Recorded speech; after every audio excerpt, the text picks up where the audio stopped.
ভিডিওতে যতগুলোকে ছবিতে দেখা গেছে কেউ যেন বাড়িতে না থাকে। ফলতা বিধানসভা নির্বাচনে বিজেপি প্রার্থী দেবাংশু পান্ডার ঐতিহাসিক জয়ের পর বুধবার প্রথমবার সেখানে গেলেন রাজ্যের মুখ্যমন্ত্রী শুভেন্দু অধিকারী। বুধবার ফলতার ফতেপুর ফুটবল মাঠে আয়োজিত একটি বিশাল জনসমাবেশে বক্তব্য রাখেন তিনি।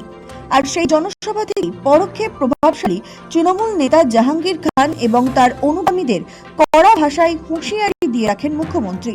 এখানে কিছু লোক একজন মাফিয়া স্ত্রীর নেতৃত্বে পুলিশ এবং প্যারামিলিটারিকে আক্রমণ করতে গেছিল। আমি এখানে এসপি সাহেব আছেন, আমি বলে গেলাম ভিডিওতে যতগুলোকে ছবিতে দেখা গেছে কেউ যেন বাড়িতে না থাকে। কিছুদিন আগেই ফলতার দাপুটের নেতা জাহাঙ্গীর খানকে গ্রেফতার করেছে পুলিশ। মঙ্গলবার তাকে থানা থেকে জোর করে ছাড়িয়ে নিয়ে যাওয়ার চেষ্টাকে কেন্দ্র করে নজিরবিহীন রণক্ষেত্রের চেহারা নেয় গোটা এলাকা। পরিস্থিতি নিয়ন্ত্রণে আনতে লাঠিচার্জ করতে হয় কেন্দ্রীয় বাহিনীকে এবং জওয়ানদের তাড়া খেয়ে শেষ পর্যন্ত নদীতে ঝাঁপ দিয়ে সাঁতার কেটে প্রাণ বাঁচায় হামলাকারীরা। সেই ঘটনার 24 ঘন্টা কাটার আগেই ফলতায় দাঁড়িয়ে হামলাকারীদের শাস্তির হুঁশিয়ারি দিয়ে দেন মুখ্যমন্ত্রী শুভেন্দু অধিকারী। যত বড় মাফিয়া ডন হোক না কেন, সবক শেখাবে রাজ্য সরকার। শুভেন্দুর সাফ হুঁশিয়ারি, যাদের সিসিটিভি ফুটেজে দেখা গেছে সবাইকে খুঁজে বের করে পাকড়াও করা হবে। এখানে গুন্ডামি, জঙ্গিপনা, জমি লুট করতে দেওয়া হবে না। যত বড় মাফিয়া ডন হোক না কেন, সবক শেখাবে রাজ্য সরকার। এই প্রসঙ্গ থেকে শুভেন্দু অধিকারীর বক্তৃতায় উঠে আসে মঙ্গলবারের তাণ্ডবের ঘটনা। গুন্ডামি, জঙ্গিপনা, জমি লুট আমরা কোনোটাই ভবিষ্যতে করতে দেব না। যত বড় মাফিয়া ডন হোক না কেন তাকে সবক শেখানোর কাজ ভারতীয় জনতা পার্টি পরিচালিত রাজ্যের সরকার করবে। মুখ্যমন্ত্রী সাফ জানান, ভিডিও ফুটেজে যাদের যাদের দেখা গিয়েছে তাদের কেউ যেন নিজের বাড়িতে শান্তিতে থাকতে না পারে। ভিডিওতে যতগুলোকে ছবিতে দেখা গেছে কেউ যেন বাড়িতে না থাকে। শুভেন্দু জানান, প্রত্যেককে দ্রুত আইনের আওতায় আনতে হবে এবং রাষ্ট্রবিরোধী কার্যকলাপের ধারায় কঠোর শিক্ষা দিতে হবে।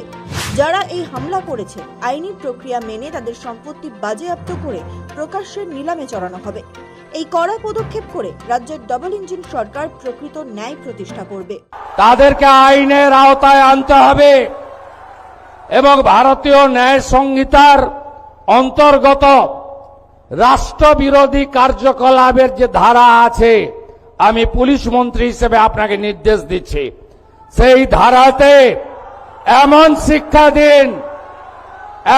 শিক্ষা দিন যাতে কোনোদিন কোন পুলিশ সরকারি কর্মচারী, প্যারামিলিটারি যারা এসেছেন আমাদের সাহায্য করতে, তাদেরকে কেউ আক্রমণ করার সাহস না রাখে। যারা হামলা করেছে তাদের সম্পত্তি বাজেয়াপ্ত করে সেই সম্পত্তিকে নিলামে চড়ানোর কাজও আপনাদের ডবল ইঞ্জিন সরকার করবে। আমাদের শুনে কষ্ট হয়, আমি আপনাদের কথা দিয়ে গেলাম ফলতায় আইনের শাসন প্রতিষ্ঠা হয়েছে, এখানে শাসকের আইন চলবে না। পুলিশ সূত্রে খবর, গোটা ঘটনায় নেতৃত্বে ছিলেন জাহাঙ্গীরের স্ত্রী। এই হামলাকাণ্ডে জাহাঙ্গীরের স্ত্রীর নামে এফআইআর দায়ের করেছে পুলিশ শতপ্রণোদিত মামলা করেছে 15 জনের বিরুদ্ধে। এই তালিকায় জাহাঙ্গীরের স্ত্রী রেজিনা বিবির নাম রয়েছে। জাহাঙ্গীরকে ছাড়ানোর জন্য থানায় হামলাকাণ্ডে মোট 8 জনকে গ্রেফতার করা হয়েছে ইতিমধ্যেই, যারা সমাজ বিরোধী কার্যকলাপে যুক্ত থেকে দিনের পর দিন সন্ত্রাসের পরিবেশ তৈরি করে রেখেছিলেন। ডাবল ইঞ্জিন সরকারের আমলে তাদের কাউকে রেয়াত করা হবে না বলেই স্পষ্ট করে দেন মুখ্যমন্ত্রী। ফলতার মাটিতে দাঁড়িয়ে মুখ্যমন্ত্রী সাফ বার্তা দেন, এলাকায় এখন থেকে সম্পূর্ণভাবে আইনের শাসন প্রতিষ্ঠা হয়েছে। এখানে আর কোনো শাসকের আইন বা গায়ের জোর খাটবে না, বরং সংবিধান ও আইনের শাসনই চলবে। জাহেদ মিস্ত্রির রিপোর্ট।